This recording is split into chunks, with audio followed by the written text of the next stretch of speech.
I have the small task of doing a roundup of what we've been talking about over the last 2 days. And of course, I'm not going to do that in any sort of detail.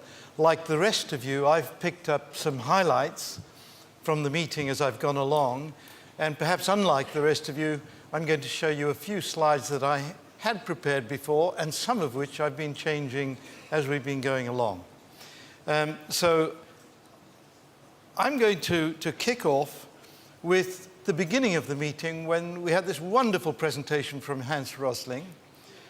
And that presentation demonstrated for us that within this slide, we can describe population as the driver for change in the 21st century, but not because it's still going to keep growing, but the growth, the number of 15-year-olds is going to stay stable at 2 billion. As we move forward in time, the issues are around development, increased use of resources by that population. That's the alteration, that's the change as we go forward in time. And what I've put around this slide is a number of the challenges that arise from a population which will be, we saw, around 9.5 billion by mid-century. One of the things we learned from this was that Africa is now on its way. And I think that was a message that came through as a bit of a surprise to some people, that Africa, 8 out of the top 20 economies last year in terms of GDP growth are in Africa.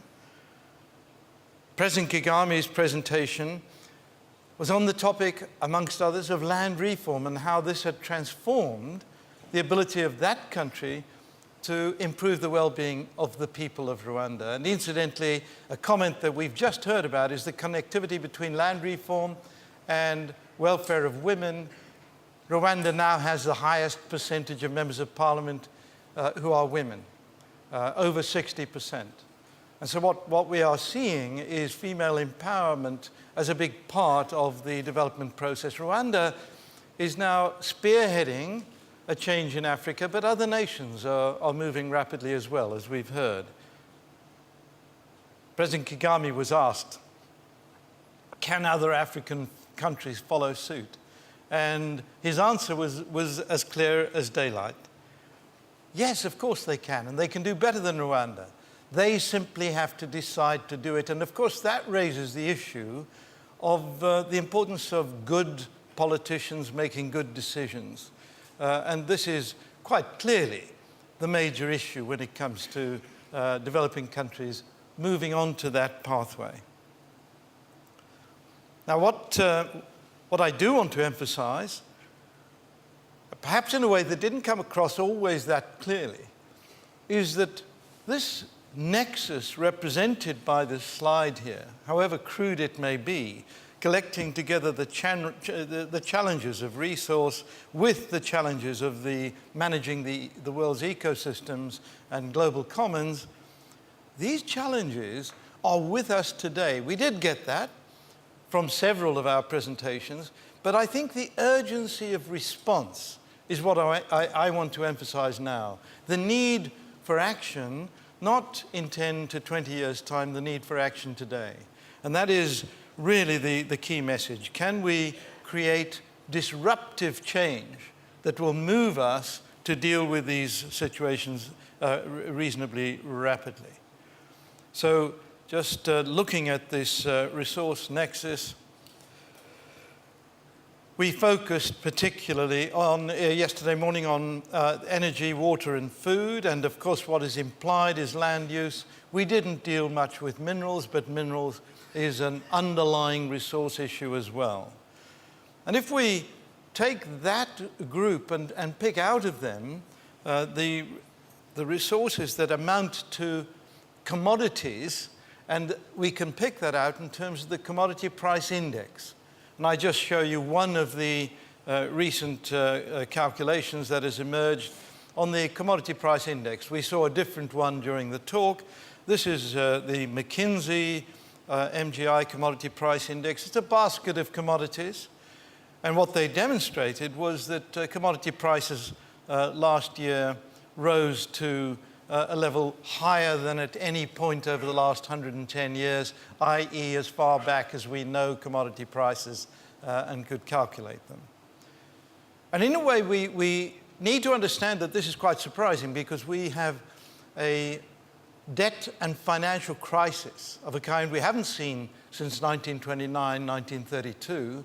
But in that crisis, commodity prices fell as you would anticipate because demand fell. Here we've got the crisis with commodity prices taking a little dip, but then persisting in climbing upwards. And we need to understand why is that happening? Why is it so different?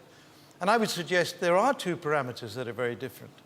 One is that we have a rapidly emerging set of economies, and although we heard this morning that China's GDP growth rate has dropped to 7.5%, we wouldn't mind if we were at half that figure in this country.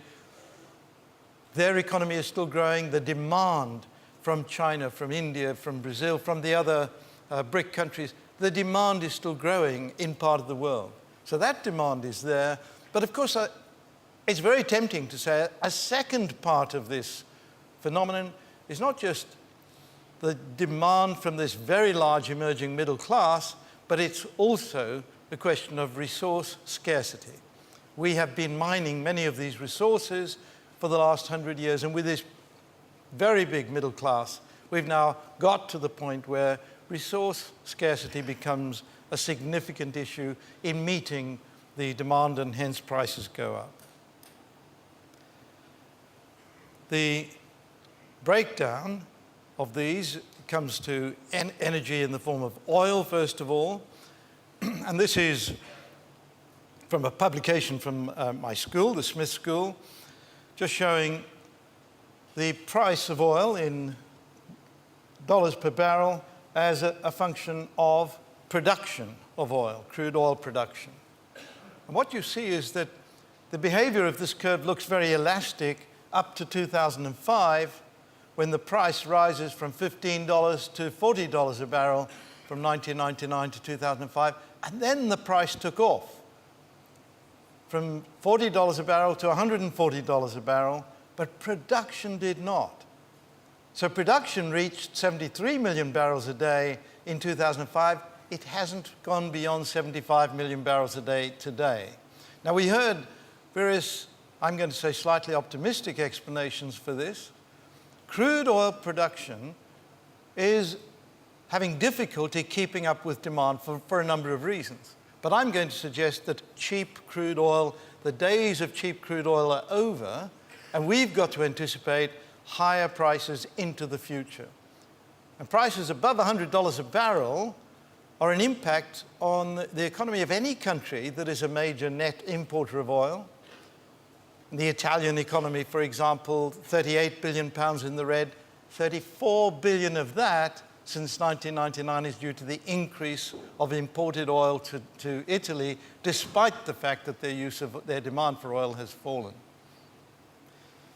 But of course, we also heard that with the arrival, and we heard this from Andrew Gould, we heard it from John Brown, that with the arrival of the latest age of primary energy, as John Brown described it, with the arrival of oil shale and gas shale, we've got new energy sources available, and this may turn the situation around.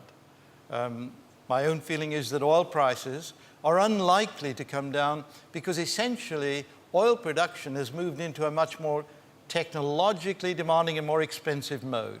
And so as we move forward, relying on oil being mined 2 miles down in the oceans or converting essentially tar into usable oil, these processes are inherently more expensive. If we look at food, global food demand, of course, is rising. And this contains quite a number of parameters. I've just got this breakdown between meat, dairy products, cereals, and starchy roots. And you'll see that, of course, the biggest growth in demand is for meat, and we come back to what Hans Rosling was telling us. This is the rising middle class demanding to eat meat. I'm afraid I'm one of those. I'm not a vegetarian, and I'm not going to suggest we should all go vegetarian, but I have a feeling that we shouldn't eat beef anymore. It's easily the most demanding of all of the products that we're looking at here in terms of water per pound of steak on your table, in terms of the amount of area. 1 cattle per hectare in Brazil is the average for beef cattle. And of course, that's why deforestation occurs. As demand goes up, you deforest to expand your cattle roaming area. So there are a number of key messages in this, and obviously one of them is prices are rising faster than inflation. We heard that. We also noted that food is only 5% of British and United States, European, United States consumption, GDP. 5% of GDP, I think, is the figure we heard. In Egypt, it's 30%. And of course, what that means is rising prices impact on poorer countries significantly more than on our Western economies. I assure you, I am coming to solutions in a moment. So just to look at water, I think Peter Brabeck's presentation was a real awakener. He's actually saying, as shown here, the sustainable water supply per annum is 4,200 cubic kilometers, the bar on the right-hand side, the blue, and that doesn't change year on year. So what is rising is the demand for fresh water. 2005, slightly above the 4,200 figure, and there's the disturbing prediction, 2030, it's way above the renewable supply. That's a point of crisis, and it'll be variable across from one country to another. Occasionally it rains in this country, so we can presumably be a little bit complacent about it. But there is a very serious issue underlying this curve. And it was no wonder to me that companies like Coca-Cola, PepsiCo, SAB Miller are amongst the better behaved companies, by which I mean the companies that are most aware of the challenge of sustainability as we move forward. Why am I not surprised by that? Their very existence depends on this curve that we're looking at here. Nestle, of course, as well. Their existence into the future as viable companies. Because if the product gets too expensive into the marketplace, they're going to lose customers. There's the risk. And then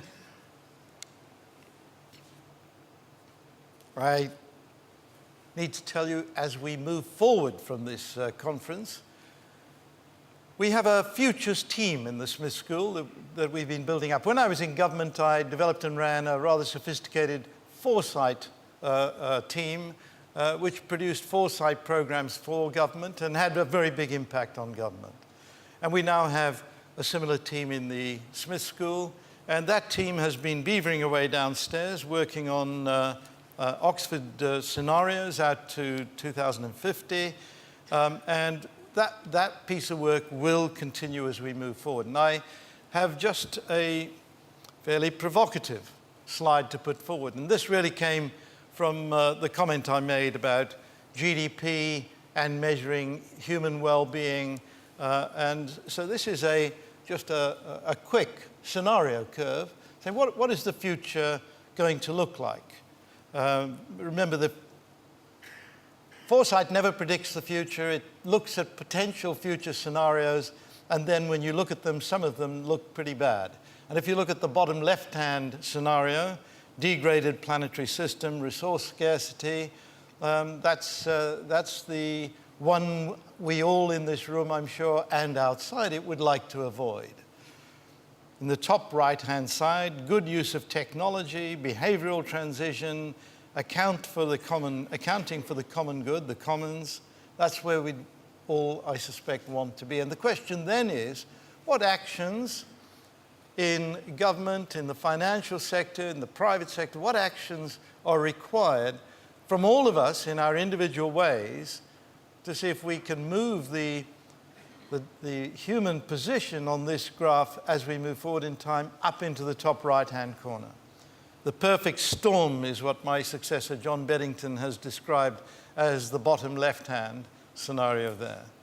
So looking at this, I realize, having listened to a few politicians, including David Miliband last night and Peter Mandelson this morning, and then being collared by Bill Clinton before he went downstairs, that one's got to be aware of setting targets that are politically unrealistic.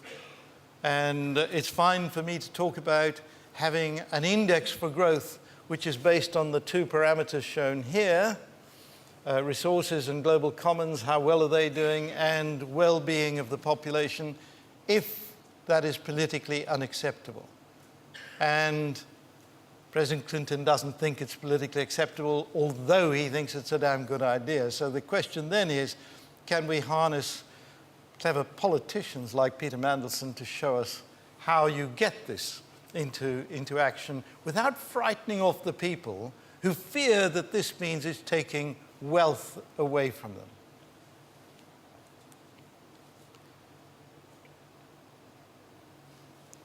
Just a comment about how our advanced economies developed and then what has subsequently happened. I'm a scientist, and so you will excuse me if I say that this blue circular diagram begins with science, technology, engineering, medical developments emerging from the laboratory into the marketplace through innovation. And that process of science, technology, engineering, through to innovation, through to manufacturing, is what developed our modern economies. But the goods cycle there, which continues around, the goods cycle is broken when we discover that we can move our manufacturing offshore, where we might get it all done a lot cheaper, and then we can simply re-import the goods that are manufactured. And of course, that's the process by which the Chinese economy has suddenly grown. China is now, as we heard, emitting CO2 at a level higher than any other country. They're using more energy than any other country. But what we didn't hear about is that roughly 75% of the CO2 that they emit goes into manufacturing goods that are then imported to the United States, Europe, and Japan. So we shouldn't point the finger at the Chinese. We should actually try to understand the impact of embedded carbon. And by the way, we could also look at embedded water in terms of goods coming from countries where water scarcity exists, and we buy flowers, oranges, whatever, from those countries. There's a lot of embedded water coming over in that. So this question of the globalized economy needs very careful examination as we go forward. We have, of course, heard about a renewal of that particular viable circle through the development of a smart, green, advanced manufacturing sector. And that is, of course, the hope, that as we move forward, we become much more energy efficient, water efficient, food efficient, we lose less food, 30 to 50% loss of food, every country. We need to become much more efficient, first and foremost, and that's really what I mean by smart, green, advanced manufacturing sector. And if I then point out that within our economies, we have been a little slow in taking up all of the advantages that emerge from every particular example of a company going down this lean, mean, green manufacturing route. I'm going to give you an example of a company that wasn't represented here, Dow Chemicals. Now, Dow Chemicals, after the Bhopal disaster in India, became a very bad name. And it wasn't good for business, and the NGOs picked on Dow Chemicals, and the result is that today Dow Chemicals is one of the greenest companies in the world. And they've taken along with them other chemical companies, such as DSM in Holland, now competing to be greener than Dow Chemicals. In a way, that was driven by NGO action, and we need to remember that it's not only the consumer that is involved here. It's consumers operating with NGOs that can put pressure on companies.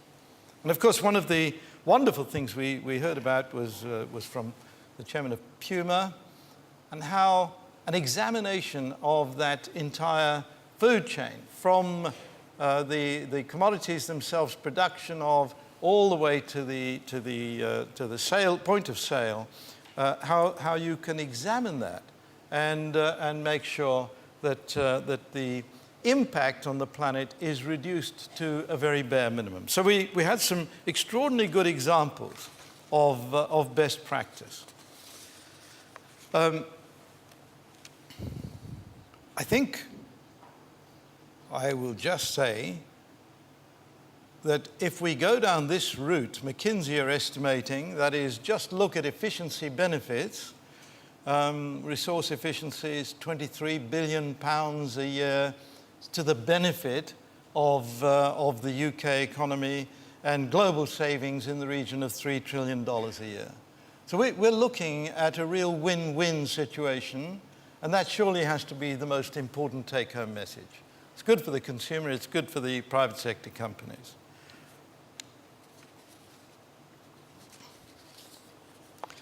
Now, what I also want to emphasize is the political situation.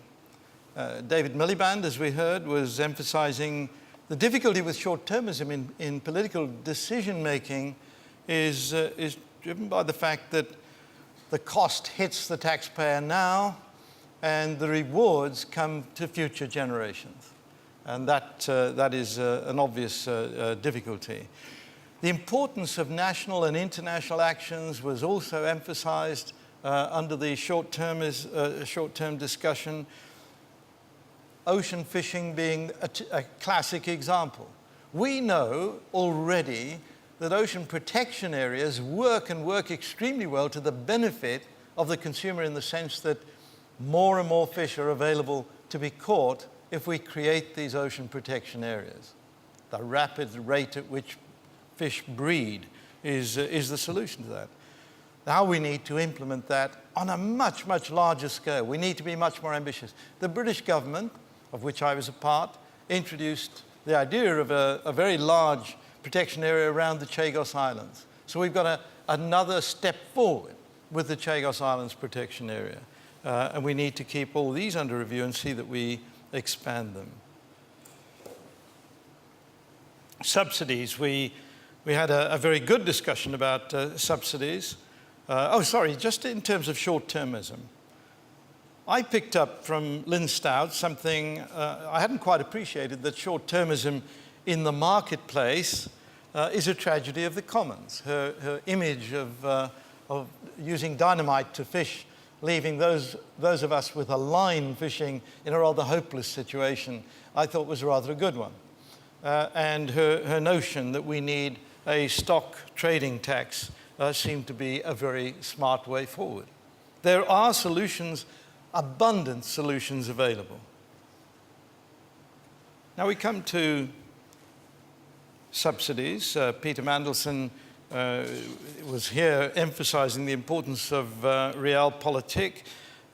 Water rationing in Jordan. There was a rather startling figure that during the season when water is difficult to find, we have 1 day a week when there is fresh water available to the citizens. And I mean, that is a tremendous step forward in terms of making progress. We also, of course, heard from Singapore. I'm getting a bit random here, but we're still on water with Singapore. Charging has been the key way forward. Singapore, by 2030, will be producing 80% of its water by desalination. And of course, that was just reminding us that if we deal with one part of the resource problem, we get challenged by another part. They're converting energy into fresh water because desalination is a very energy-intensive process. We need to think big and to think in a systems approach to all of these problems to really manage them. And then in terms of tomorrow's economies, I pick up from Charles Tang, the strategic resources required by China for its own development, driving China into a situation which is, in my view, one of those that is behind the growing of the African economy. What is required is inward investment. The return for China from those investments in Africa is access to resources that China so badly needs. And I finally end up with actions and outcomes. I've mentioned that our team, our futures team, has been working on this. We will carry on working on it. After every one of these meetings, we have an outcome. But I'm going to be absolutely upset if there isn't an outcome from every single one of you. The whole point of the meeting is to bring you all together so that we all go away understanding that we have to be viral actors in the way that we develop modes of coping with this enormous challenge we're faced with. My favorite saying at the moment, as some people know, is from Voltaire: "No snowflake in an avalanche ever feels responsible." Of course, we're all responsible as consumers of the planet's resources, and let's turn the avalanche around and turn it into a positive avalanche, an avalanche in which we are managing this problem.